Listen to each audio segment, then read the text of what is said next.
What high level pointers would you give someone working on creating a digital asset protection trust? I would structure it in Wyoming because, again, you're going to get the creditor protection and the anonymity, and mainly the regulation there in Wyoming is extremely friendly for crypto. I would work with an attorney that knows what they're doing, has litigated trusts, has administered trusts, and understands what provisions to put in trust for those situations and isn't just getting started in their career.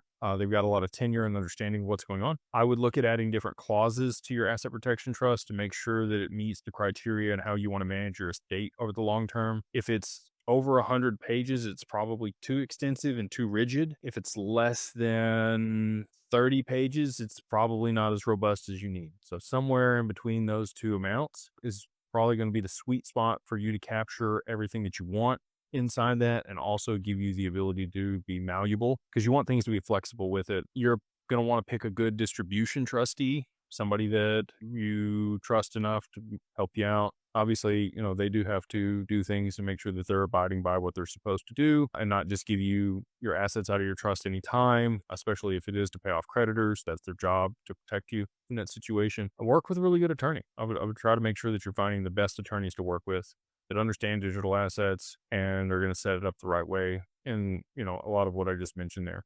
So we do have those attorneys at Digital Ascension Group and Digital Family Office. So if you need somebody like that, if you've got a couple million in crypto and you want to go ahead and set up an asset protection trust to make sure that everything's protected and your family is set up for the long term, we would love to work with you in that.